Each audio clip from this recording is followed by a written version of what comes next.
Now I will talk about the next part of this book. Let's talk about what happened after those early those things which happened here in Tamil Nadu.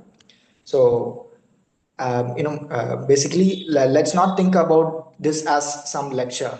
Think it of as a journey, a social justice journey, a conversation. Okay, it's like a story. I'm going to drive it like a story.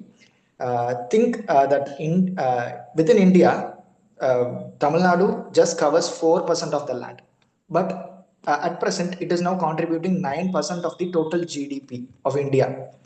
Okay, yeah. So when a small state does something big, you are witnessing something very historic movement here.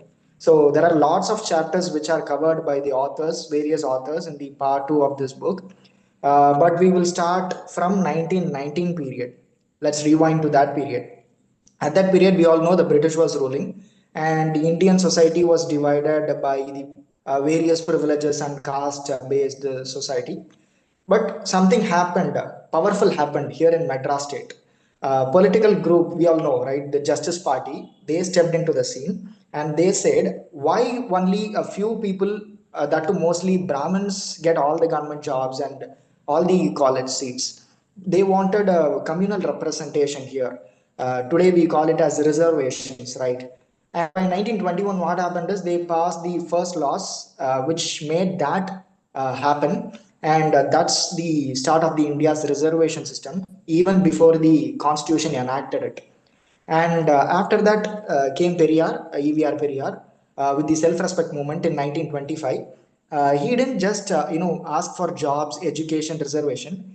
He moved beyond that and asked for self-respect, dignity. So that's why he started that movement. And he said that a society where women are treated as property and lower caste people are humiliated, it is not at all a society. It is not a just society. So we Tamil Nadu had already given women voting rights. It was far ahead at that time. And it also outlawed many caste-based discrimination in temples, and it created a space for equality in public life. And this was not, this was not just about social justice, but it was the foundation for economic development.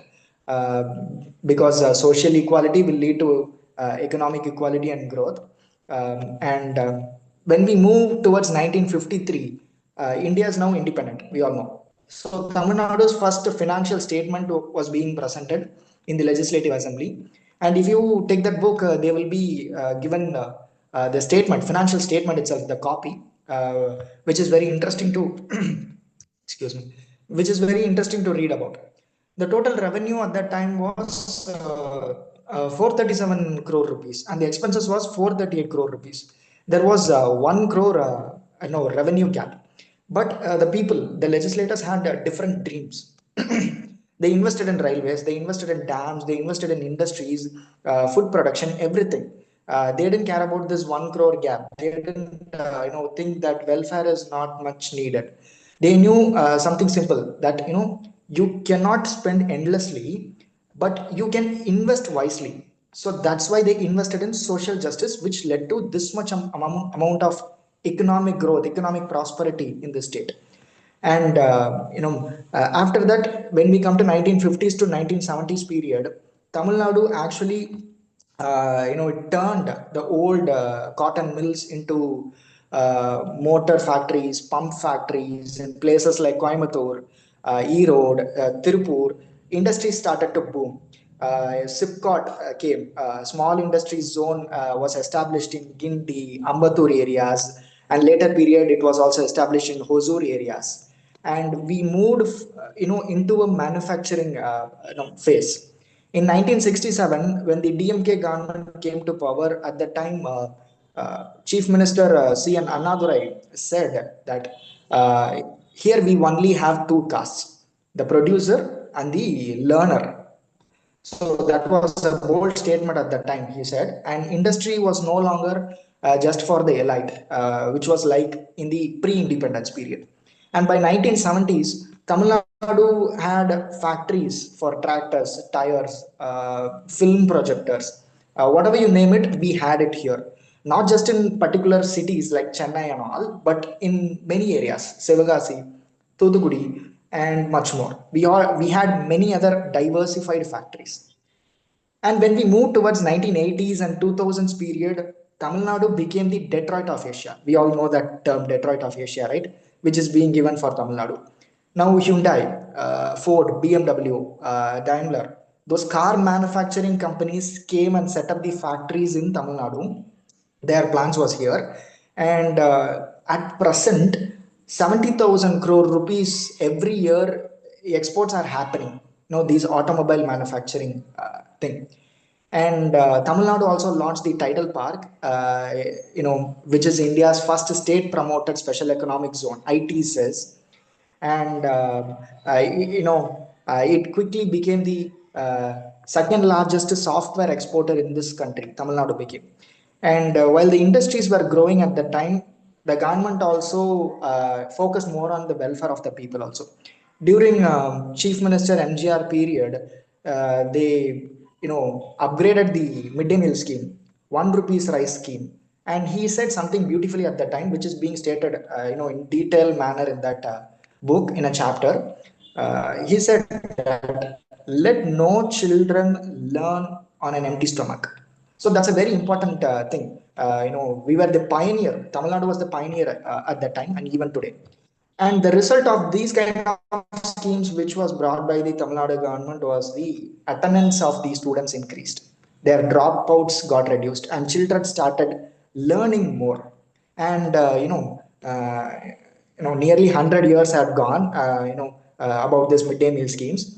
And this idea was not new, which was not brought only in 1970s or that MGR period time.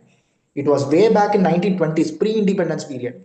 Justice Party had started giving tiffin in Madras schools, but only it covered only few areas. Then Kamaraj came as CM and he expanded it in 1950s, and MGR expanded it in more broader way in 1982. And today, our Chief Minister M.K. Stalin added breakfast scheme also. So this is the present status. So all these and all not only increase the attendance and reduce the dropouts, but also reduce the malnutrition. Health is very important to achieve a greater economic growth. Health combined with education, and it also increased girls' education. It brought children of all caste on the same food table, which was not there at the previous time. Even today, 99% of the enrolled children in Tamil Nadu, they get meals. That's the highest in India, which we should note. And okay, now let's talk about few numbers. Okay, I will keep it simple. Don't worry. The gross state domestic product in 2021-2022 is 20. It was 23.94 lakh crore, and it is now projected 29.99 lakh crore. That's actually 9.69% of real economic growth rate. And about the per capita income also, it is 2.87 lakh crore in 2024. And what's driving these statistics is basically manufacturing, which is booming, the service sector, the IT professional areas, and the construction, it's on rise. Basically, recently also, in that book, it is mentioned as CM Stalin had beautifully said that growth is not about GDP alone. It's about the people having 3 meals a day and a graduate walking confidently into a company with pride. Hunger, employment, hunger should not be there. Employment should be there, adequate employment. It's not just about numbers, it's about inclusivity. That's what he said. And talking about inclusivity, when we are talking about the industrial powerhouse, it is also inclusive. Let's take Tirupur. It now earns, export of 30,000 crore worth of network every year. When we take Coimbatore, it earns lakhs of artisans are working there in the motor factories, pump factories. If we take Sivagasi, it produces 80% of India's firework. If we take Thoothukudi, salt, green hydrogen. If we take Hosur, it's a major supply chain of the iPhone manufacturing. So this is basically inclusive industrialization. It's not just located in cities, as I've already said. It's also there in small towns, giving hope, a lot of employment for many people. And there's a chapter. which is about the Samatvapuram, which you might have known, which is basically the housing facility, but inclusive housing facility, equality also there. In 1997, CM Karunanidhi launched the Samatvapuram, where the all caste people will live together in a particular settlement together. There will be 100 houses in a particular settlement. 40 will be for scheduled caste, 25 will be for a backward caste, and other part will be for scheduled tribes, and other part will be for the other caste people. They will have common facilities, common wells. They will have shared festivals like Samatwa Pongal and all. They will have common burial grounds and much more, everything. So that's basically about inclusivity, equality, social justice, right? And when we talk about the education, the gross enrollment ratio is basically 47% in Tamil Nadu.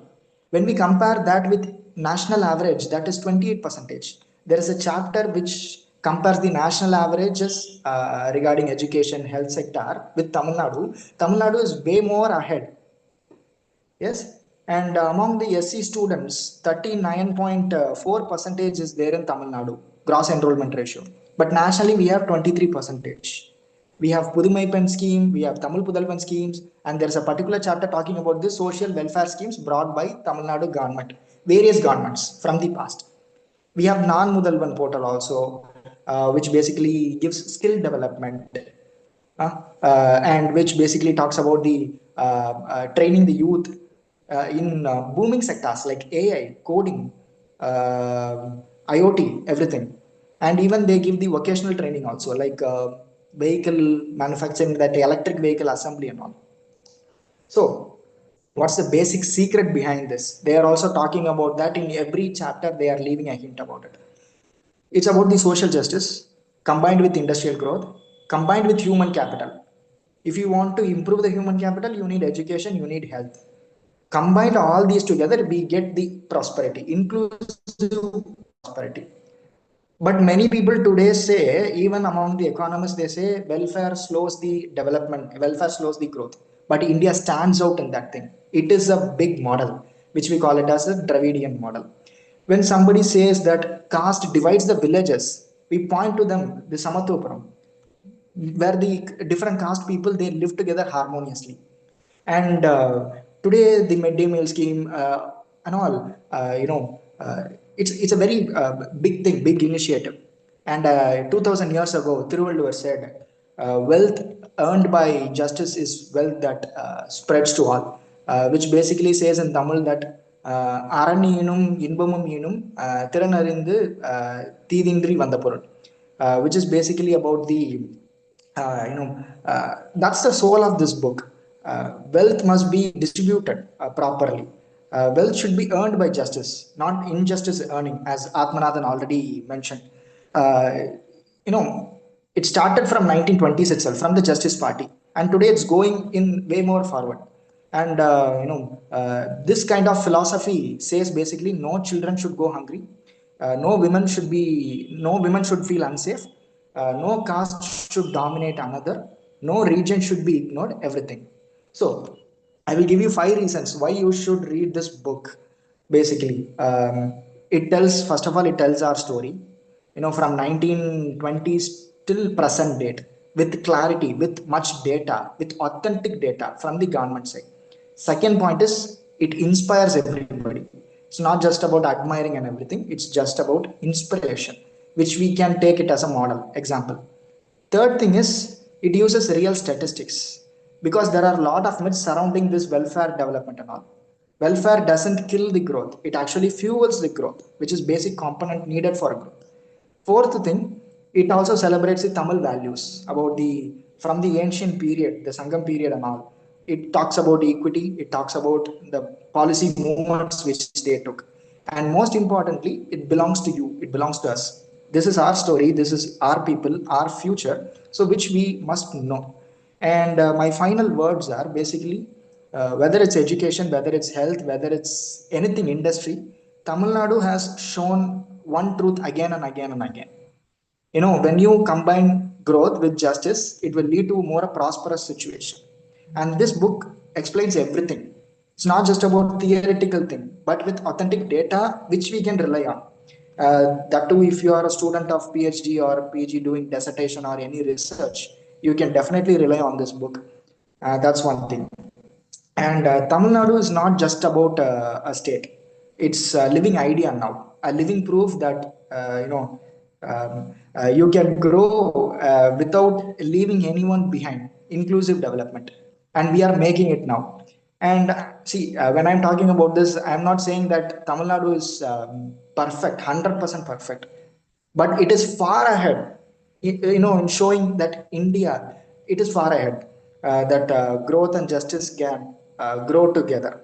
It talks about the Periyar's policies, Periyar's philosophy, unauthorized philosophy. There are talks in the legislative assemblies. There will be colorful boxes in the book, which is very interesting. It gives the extracts of different personality speeches, which is very inspiring also.